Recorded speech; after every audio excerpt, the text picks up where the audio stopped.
Hi hello welcome to TFPC. నేను మీ భవ్య. Just ఇప్పుడే నేను 'ఫియర్' మూవీ చూసొచ్చా. 'ఫియర్' అనంగానే అందరూ మూవీ గురించి ఒక హర్రర్, థ్రిల్లర్ వచ్చేసింది, ఎళ్ళిపోదాము, లారెన్స్ వీళ్ళందరూ గూడా రివీల్ చేశారు అని అంటే ఖచ్చితంగా ఇది హర్రర్ మూవీ అయ్యుంటది ఇవన్నీ అనుకుంటారు. బట్ ఒక సింపుల్ వేలో వచ్చి అందరి మైండ్స్‌ని బ్లాస్ట్ చేసే విధంగా ఒక మూవీ ఉంటది ఏది అన్నా అంటే ఈ 2024లో 'ఫియర్' అనే చెప్పాలి. ఓ రకంగా మూవీ కొన్నిసార్లు ఎందుకు తీస్తాము? డబ్బుల కోసమా? కలెక్షన్, ఫేమా? అంటే ఇవన్నీ కాదు. ఒక మూవీ వెనక ఒక స్టోరీ ఉంటుంది. ఆ స్టోరీ అనేది మనం ఎలా చూపిస్తాం? ఆ స్టోరీ ద్వారా మనం ప్రజలకి, పబ్లిక్ అంటే వ్యూవర్స్‌కి ఏం చెప్పాలనుకుంటున్నాం? ఆ మూవీ ద్వారా ప్రతి ఒక్కరు ఏం ఆలోచిస్తారు? ఎట్ ద ఎండ్ బయటికొచ్చేటప్పుడు ఎవరి లైఫ్ రిలేట్ చేసుకుంటారు. ఇవన్నీ ఇంక్లూడ్ అయ్యి ఉంటాయి ఒక మూవీ తీయాలంటే. సో, ఇప్పుడు ఆ 'ఫియర్' మూవీలో ఇవన్నీ ఇంక్లూడ్ అయ్యి ఉన్నాయనే నేను క్లియర్‌గా చెప్తాను. అండ్ మూవీలో మెయిన్‌గా మనం చూసుకోవాల్సిన మెయిన్ ఇంపార్టెంట్ పాయింట్స్ ఫస్ట్ మనకి లేడీ డైరెక్టర్ తీసిన మూవీస్ ఎంత స్పష్టంగా, క్లియర్‌గా, సింపుల్‌గా, నీట్‌గా అండ్ ఒక మెసేజ్ ఎలా ఇస్తారు అనేది మనకు చాలా బాగా చూపించారు. హరిత గోగినేని గారు చాలా బాగా చేశారని చెప్పాలి. అండ్ పీక్స్‌లో ఉంది ఎవరు అనంటే మన గ్లామర్ స్టార్ వేదిక అనమాట. గ్లామర్ స్టార్ వేదిక పర్ఫార్మెన్స్ వన్ మ్యాన్ షో అన్నట్టు వన్ వుమెన్ షో అని చెప్పాలి మూవీ మొత్తాన్ని. తను అంత పర్ఫార్మెన్స్ ఇచ్చింది. At the same time DOP గాని, స్క్రీన్ ప్లే గాని ఇవన్నీ కూడా ఒక సీన్ అంటే చిన్నప్పుడో, పెద్దప్పుడో ఏవైనా సరే ఒక సీన్ డైరెక్టర్ ఏదైతే అనుకున్నారో దాన్ని ఎక్స్‌ప్లెయిన్ చేస్తూనే at the same time past, future, present మళ్ళీ నెక్స్ట్ ఎలా జరగబోతుంది, తను ఏమేం ఫేస్ చేస్తుంది వీటన్నిటిని స్టెప్ బై స్టెప్ రాసుకున్నారు కాబట్టి ఆ స్క్రీన్ ప్లేని చాలా క్లియర్‌గా చూపించగలిగారు. అందుకే పబ్లిక్‌కి చూసే వాళ్ళందరూ ఆడియన్స్ అందరికీ కూడా చాలా బాగా అర్థమవుతుంది. లేకపోతే ఆ మూవీ అంత బాగా అర్థమయ్యేది కాదు డెఫినైట్‌లీ. దీని హార్డ్ వర్క్ అంతా కూడా దీనికి క్రెడిట్ గోస్ టు హరిత గోగినేని గారనే చెప్పాలి.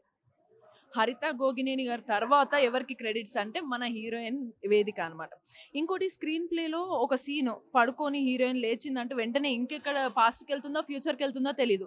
ఆ పాస్ట్ ఆర్ ఫ్యూచర్‌లో ఏం సిట్యుయేషన్ జరిగింది? అంటే ప్రెజెంట్ జరిగే సిట్యుయేషన్స్‌కి పాస్ట్‌లో జరిగిన కాన్సిక్వెన్సెస్ ఎలా ఉంటాయి? ఆ కాన్సిక్వెన్సెస్‌కి రీజన్ అసలు ఏ మూమెంట్స్ క్రియేట్ చేసినాయి? ఇవన్నీ step by step screen play అయితే చాలా అదరగొట్టేశారు. వాటిని మనం సినిమా చూసిన తర్వాత మనకి ఒక సింపుల్ బడ్జెట్ తోటి ఒక అదిరిపోయే మూవీ చేయొచ్చు ఎలా అని అనేది అంతా కూడా మనకు చాలా బాగా చూపించారనమాట.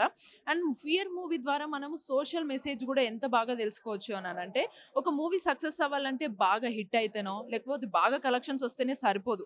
ఆ మూవీని మనం ఎలా అనుకున్నాం, ఎలా తీసాము, కనీసం 1000లో 100 మందైనా సరే ఆ మూవీ మెసేజ్‌ని అర్థం చేసుకున్నారా అని చూడాలి. బట్ ఇటువంటి మూవీస్‌ని చూస్తే 1000 మందిలో 100 కాదు కదా!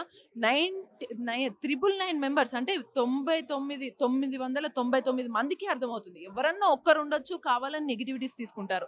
ఈ మూవీ ద్వారా మనం పాజిటివిటీస్ ఎన్ని తీసుకోవచ్చు, పేరెంట్స్ ఎలా ఆలోచించాలి, ఇప్పుడున్న జనరేషన్ కిడ్స్ ఎలా పెరుగుతున్నారు, వాళ్ళలో ఉన్న ప్రాబ్లమ్స్ ఏంటి, వాళ్ళని మనం ఎలా గ్రో చేయొచ్చు, వాళ్ళలో ఉన్న భయాలు ప్రతి ఒక్కరికి రిలేట్ అవుతుంది.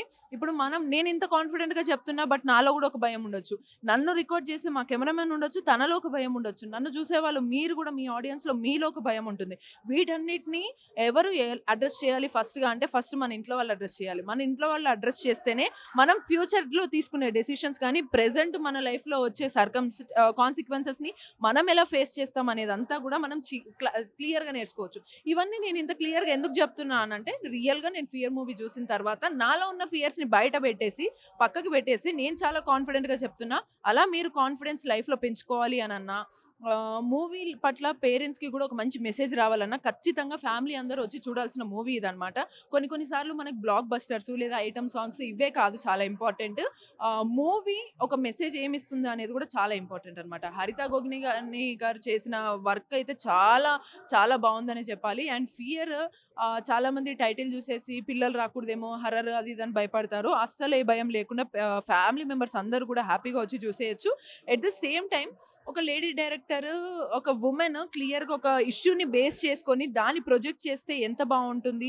వాళ్ళకి ఒక అవకాశాలు గాని మనం గూడా అలాంటి వాళ్ళని ప్రైజ్ చేసినా, లేకపోతే వాళ్ళని హైలైట్ చేసినా, వాళ్ళ మైండ్ సెట్‌లో ఉన్నటువంటి సోషల్ ఇష్యూస్‌ని ఎంత బాగా చూపిస్తారు అనడానికి కూడా 'ఫియర్' మూవీ నిదర్శనం. ఇక వేదిక గురించి ప్రత్యేకంగా మనం చెప్పుకుంటే తను ఇండస్ట్రీని ఎప్పటినుంచో తన గ్లామర్‌తో ఏలుతుంది. ఫస్ట్ నుంచి గూడా చాలా మంచి మంచి మూవీస్‌లో తన కళ్ళతోని అందరిని పడేసింది. తర్వాత తన గ్లామర్‌తో రీసెంట్‌గా ఒక వెబ్ సీరీస్ గాని, వెబ్ సీరీస్‌లలో కానీ, మూవీస్‌లలో కూడా చాలా అదరగొడుతుంది. అండ్ మంచి థ్రిల్లర్, ఫన్ వేలో ఒక లేడీ ఓరియెంటెడ్ మూవీ అని చెప్పొచ్చు. తను లేకపోతే ఈ స్టోరీ గాని, ఈ సినిమా గాని ఇంత బాగా పండేది కాదు.